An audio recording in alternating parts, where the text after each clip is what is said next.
Hello，我係阿 Cat，今次會喺維多利亞州去一個為期6日嘅 road trip，會去酒莊嘅集中地 Yarra Valley， 有悠久歷史嘅 Puffin Billy 小貨車，仲會去 Phillip Island 睇呢個自然風景同埋野生動物添，行程非常之咁豐富啊！咁我哋而家出發去 Yarra Valley 先啦。本集內容係由澳洲旅遊局、澳洲維多利亞州旅遊局同埋 KKday 旅行社贊助。已經到咗 Yarra Valley 啦。Yarra Valley 喺墨爾本市中心嘅東面，喺市中心揸車過嚟大概個零鐘到啦。Yarra Valley 呢一帶係維多利亞州酒莊嘅集中地，喺度可以試到好多好高品質嘅葡萄酒噶。呢度環境好靚啊，可以睇下啲酒莊啊，睇下啲葡萄灌木咁，真係好有度假 feel 同好放鬆啊！咁既然咁放鬆，我哋就去食個 high tea 先啦。今日嚟到 Chateau Yering Hotel 去食 high tea， 呢度嘅主屋同埋呢個花園呢，已經被列入咗維多利亞州遺產名錄入邊噶啦。而家身處呢座建築呢，係喺1854年建成嘅，已經有成160幾年歷史噶啦。裏邊啲台凳凳啊，裝修都好復古啊。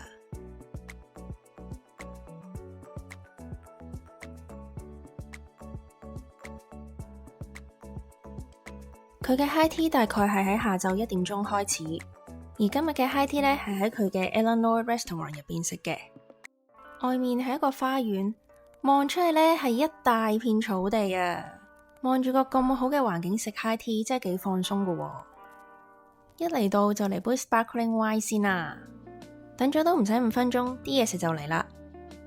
High tea 最底嗰層都係啲鹹嘅餐點啦，有水蛋三文治啊、青瓜三文治，同埋有啲牛肉餡餅等等咯。中間嗰層呢就有 brownies 啊、開心果蛋糕、macaron 等等5款甜食嘅。而最上面嗰層呢就有啲雞肉同埋麵包咯，仲有啲 scone 啊，都係配翻果醬同埋忌廉。呢個三文治入邊個青瓜超級脆咯，好新鮮啊！嚟之前嘅一日呢，收到餐廳嘅電話，問我有冇食物敏感喎，佢哋都幾細心噶喎。個套餐仲包無限續飲嘅茶、咖啡同埋朱古力。我嗌咗個最普通嘅 English breakfast tea 啊，得閒嘅話呢，真係可以喺度坐足2個鐘，慢慢嘆茶啊。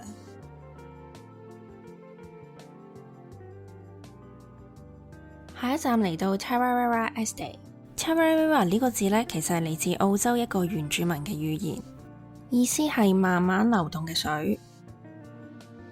Tararara Estate 係一個酒莊，亦都係一個美術館。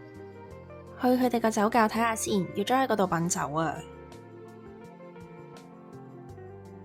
呢個地方係攞咗獎噶喎，呢度完全係打卡位啊，好靚啊！上面有啲自然光照落嚟咯。睇睇佢嘅品酒單，試咗其中幾款。職員會一邊介紹支酒，一邊介紹嗰支酒嗰個葡萄係產自酒莊邊一塊田嘅。呢一個係佢哋嘅 South Block Chardonnay。職員就介紹呢支酒呢係用咗向南嘅葡萄園嘅葡萄去釀製嘅。呢啲葡萄呢喺下晝先會照到陽光，所以做出嚟嘅酒嘅味道呢就會比較酸一啲啦。溫馨提示：18歲以下唔好飲酒，飲咗酒就唔好揸車啦。呢個係佢哋嘅 K Block Merlot。味道相比起啱啱喺呢度試嘅酒呢，會比較甜一啲，亦都比較辣一啲嘅。試完酒可以出去出邊塊草地度坐陣噶。呢片大草地呢，就喺正 Tararara Museum of Art 前面嘅啫。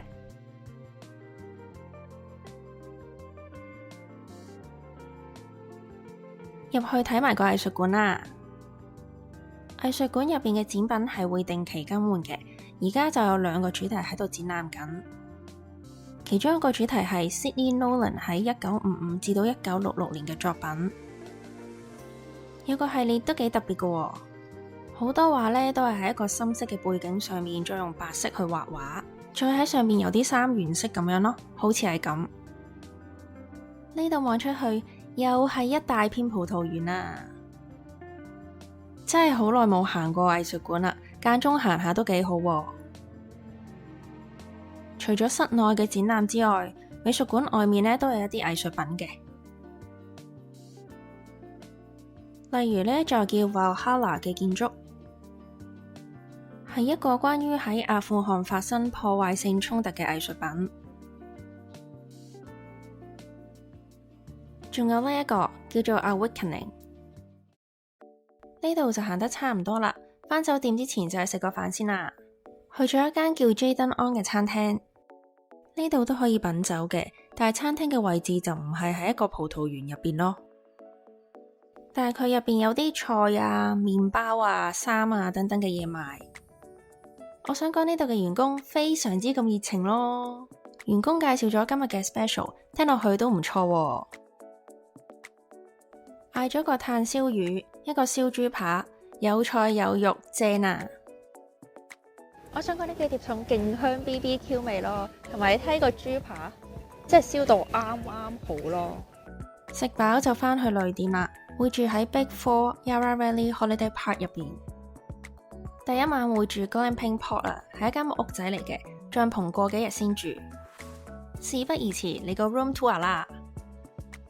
裏邊雖然唔大啊，但係麻雀雖小，五臟俱全。床嘅隔籬擺咗張梳化，仲做咗一個小小嘅屏風，分隔咗床同埋梳化嘅位置啊。有洗手間，但個洗手盆呢就有啲細啦。刷牙嘅時候呢，啲水都幾容易彈咗出嚟咯。淋浴間有洗頭水、護髮素、番梘，基本嘅嘢都齊嘅。同埋呢度真係執得好乾淨啊！睇睇外面嘅環境，出邊有啲台凳可以坐喺度傾偈咯。前面仲有條小溪，環境又幾好喎。大家見到呢啲兒童康樂設施，就知道呢度好多一家大細嚟嘅。揸車入嚟嘅時候呢，記得要小心啊！有好多小朋友喺度跑嚟跑去噶。哇，超多雀仔同埋鴨咯！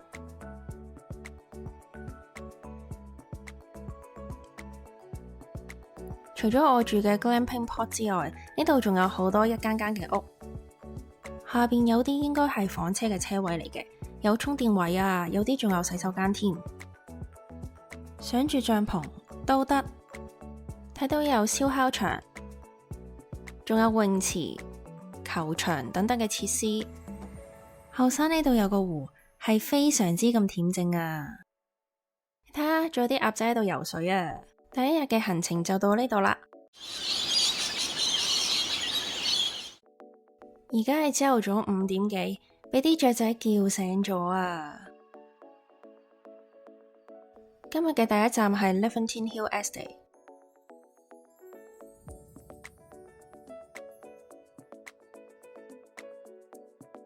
今日嚟到 Levantine Hill Estate 啊！咁呢個酒莊呢，又係好大好靚啦，同埋都幾特別嘅。佢入邊呢，有好多唔同嘅雕塑擺設咯。今日嚟係參加佢個 wine making experience 啊，睇下釀紅酒個過程嘅。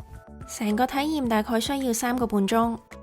Welcome to Levantine Hill Winery in Victoria's beautiful Yarra Valley. We pride ourselves on excellence without compromise, and we look forward to seeing you here soon. 講解嘅職員係非常之熱情啦，解答咗好多問題，非常之專業啊！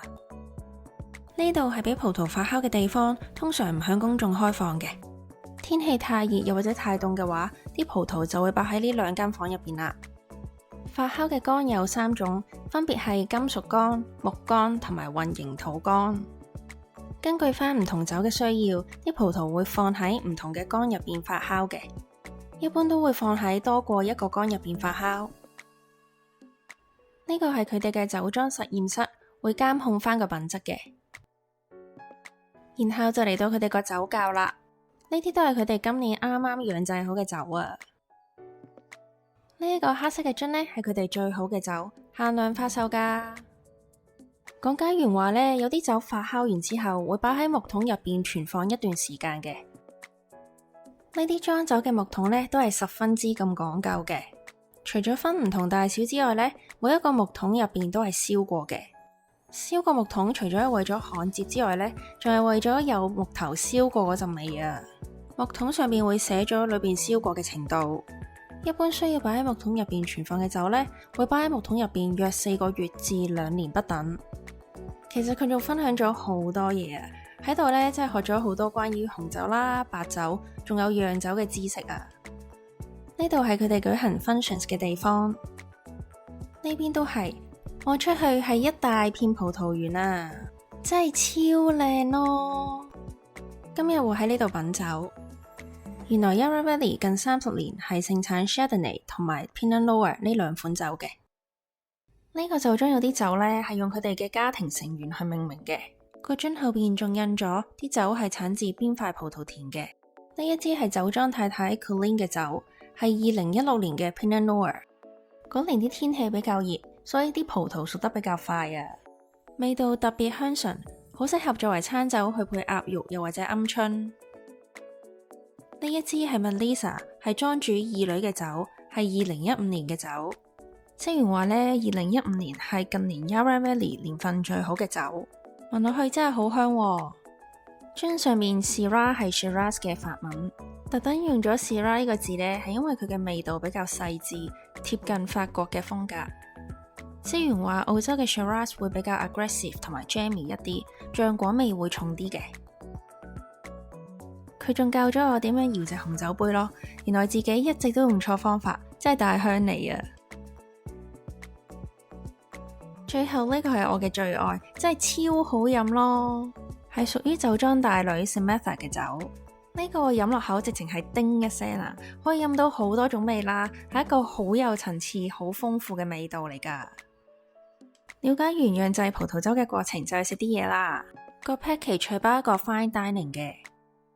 職員喺介紹個酒嘅時候呢，仲同我哋講咗 champagne 同埋 sparkling wine 嘅分別，又學到嘢啦。呢啲係餐前小食，最好食呢係嗰個好似炸豆腐嘅薯角啊！佢其實係芝士、黑松露同埋薯仔嘅混合物，好香脆咯。第一道菜係帶子，亦都係我覺得成餐飯最好食嘅，真心推介啊！呢兩個扇貝其實係有4隻帶子喺入邊咯，足料啊！臨走都要講一講啦，我覺得呢個 wine making experience 咧真係超正咯。咁啲 staff 咧係好熱情同埋好 professional 啦，仲有啲嘢食咧都係好好食咯，我覺得。之後有機會會再返嚟食咯。好，係時候又去下一站啦。嚟到 Four Pillars Gin Distillery，Yarra Valley 就出咗名釀紅酒啦。但係喺度竟然俾我揾到一間係釀 Gin 嘅酒廠喎，咁梗係要去睇下啦。今日嚟呢度參加佢嘅品酒班，亦都有簡單咁介紹釀製 Gin 嘅過程嘅。一開始係講解製造 Gin 嘅蒸餾器，釀製 Gin 嘅材料，即係發酵好嘅穀物同埋新香料會喺呢度入邊煮，然後就喺中間嗰個機器度提煉出嚟。因應唔同嘅需要，會打開唔同嘅層數，將全部都打開嘅話呢，就可以製造出冇咁純嘅酒啦。口感會比較厚，同埋油分會比較多咯。最後蒸餾出嚟嘅酒就會轉移到呢個位冷卻成液體。呢啲係佢哋酒莊出產嘅 Gin， 同埋佢哋喺 Gin 入邊加嘅新香料。職員亦都介紹咗幾種新香料嘅。原來提煉 Gin 嘅時候呢，可以加八角，可以增加個甜味㗎喎。又到試酒嘅部分啦。呢個藍白色嘅呢，係呢度最烈嘅 Gin， 係設計俾調酒師用嘅。職員話試酒嘅時候呢，要含10秒先可以吞落去咯。哇，呢個真係有啲辣，喉嚨有啲燒嘅感覺咯，勁啊！仲有呢個係最特別嘅 Shiraz Gin， 係紅色嘅，口感係比較 creamy， 比較厚，同埋相對嚟講比較甜咯，幾得意嘅。行程實在太豐富啊，所以就分咗幾集嘅。下集會去 Puffin Billy 小火車，同埋正式進入 Phillip Island 啊！唔想錯過嘅話呢，就記得 subscribe channel 啦。中意我條片嘅話呢，就記得俾個 like 我，同埋 share 俾你啲朋友啦。今日就講到呢度，拜拜。